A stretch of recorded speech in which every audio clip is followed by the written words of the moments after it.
ఈ ఎంసెట్ లేదా ఎఫ్సెట్‌లో మంచి ర్యాంక్ రాని విద్యార్థులకు బెస్ట్ ఆల్టర్‌నేటివ్ సీఏ, సీఎంఏ కోర్సులు అడ్మిషన్‌లు జరుగుతున్నవి.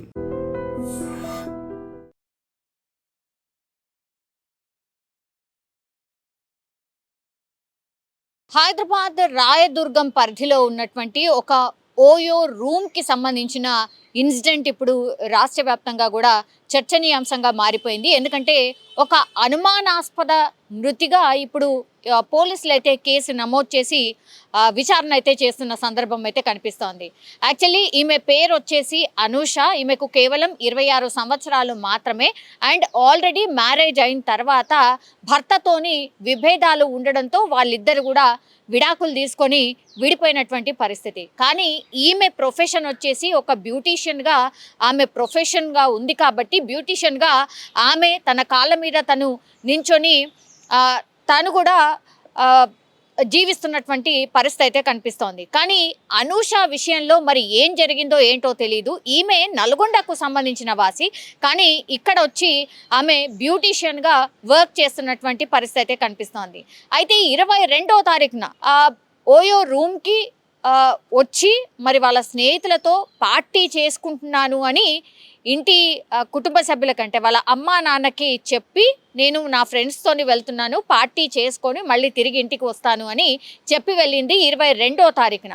కానీ 22వ తారీఖున మరి ఎంత పొద్దుపోయినా కూడా ఆమె రాకపోవడంతో వీళ్ళ తల్లిదండ్రులు పోలీసులకైతే కంప్లైంట్ చేసిన పరిస్థితి అయితే కనిపిస్తోంది.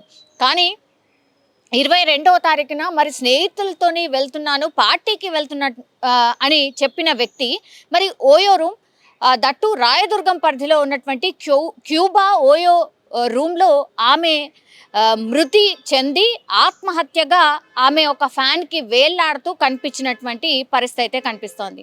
ఇప్పుడు ఆ ఓయోకి సంబంధించిన సిబ్బందిని అడిగినప్పుడు అవును ఆ ఓయో రూమ్కే తను వచ్చిన తర్వాత మరి ఎంతకీ పొద్దుపోయినా కూడా ఆ రూమ్ల నుంచి బయటకు రాకపోవడంతోనే మాకు అనుమానం వచ్చి మేము పోలీసులకు ఇన్ఫర్మేషన్ ఇచ్చాము. ఇన్ఫర్మేషన్ ఇచ్చినప్పుడు ఆల్రెడీ వీళ్ళ అమ్మా నాన్న మిస్సింగ్ కేసు నమోదు చేసి ఉన్నారు. అట్లాగే హోటల్ సిబ్బంది అదే పోలీస్ స్టేషన్కి పోలీసులకి ఇక్కడ ఒక అమ్మాయి ఈ రూమ్లో ఎంతకీ తలుపు కొట్టినా బయటికి రావట్లేదు, మీరు రండి సార్ అంటే పోలీసులు చేరుకోవడం జరిగింది. అప్పుడు ఆ రూమ్కి సంబంధించిన డోర్ని బద్దలు కొడితే ఆమె ఒక ఫ్యాన్కి హ్యాంగ్ అయినటువంటి పరిస్థితి, అట్లాగే ఆ యువతి అప్పటికే చనిపోయినటువంటి సిచ్యువేషన్. మరి ఏం జరిగింది అనేది ఒక మిస్టరీ లాగా మారిపోయింది.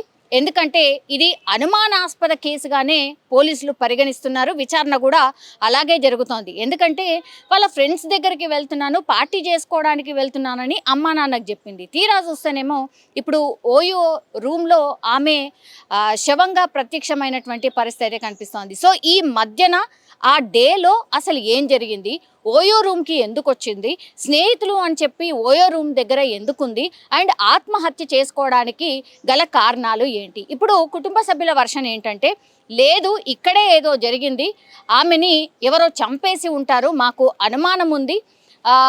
ఎందుకంటే ఆమె స్నేహితులతోని వెళ్తున్నామని చెప్పిన ఆమె ఓయో రూమ్లో అసలు ఎట్లా ప్రత్యక్షం అవుతుంది, అట్లాగే ఆమె ఎందుకు ఆత్మహత్య చేసుకుంటుంది? ఎందుకంటే భర్తతోని విభేదాలు ఉండే గతంలోనే ఆమె విడిపోయి మాతో పాటు ఉంటుంది, బ్యూటీషియన్గా మంచిగా సక్సెస్ఫుల్గా ఆమె వర్క్ చేసుకుంటుంది. ఆత్మహత్య చేసుకోవాల్సిన పరిస్థితి ఎంత మాత్రం లేదు.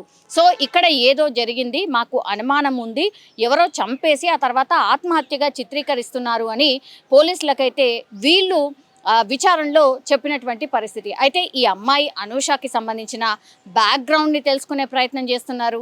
అండ్ ఆమె ఫోన్కి సంబంధించిన చాట్ని కూడా పూర్తిగా క్షుణ్ణంగా పరిశీలిస్తున్నారు.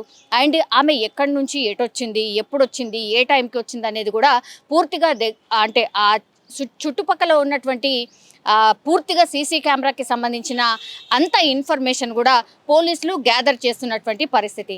22వ తారీఖున జరిగింది, కానీ ఇది కొంత ఘటన బయటికి రావడానికి కూడా కొంత ఆలస్యమైంది అని కూడా చెప్పొచ్చు. మరి ఈ కేసులో అనూష నిజంగానే ఆత్మహత్య చేసుకుందా, ఆత్మహత్య చేసుకుంటే ఎందుకు చేసుకుంది, ఒకవేళ హత్య జరిగిందా, హత్య ఎవరు చేశారు, ఎందుకని చేశారు, what is the reason? And ఇంకోటి స్నేహితులతోని వెళ్తా ఉన్నా అని అమ్మ నాన్నకు చెప్పాల్సిన అవసరం ఏముంది?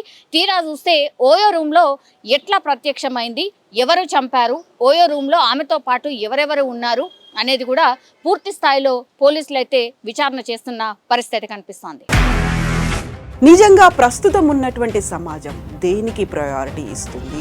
ఆర్థిక సంబంధాల చుట్టూ మాత్రమే తిరుగుతోంది. మళ్ళీ ఎన్నికలంగానే చాలా విరక్తి కలుగుతున్నాం. మంచి అనిపిస్తుంది కదా, లేడీస్ కూడా ఛాలెంజింగ్ జాబ్స్ చేసినప్పుడు చాలా బాగుంటది. ట్రాఫిక్ అసిస్టెంట్స్ గా నియమించిన ట్రాన్స్జెండర్స్ అందరితో సాల్యూట్ చేయించుకుంటున్నారు. ఫుడ్ డెలివరీ ఇవ్వటానికి వెళ్ళినటువంటి డెలివరీ బాయ్ అనిల్ పై కళ్ళ ముందు పిల్లని కొట్టి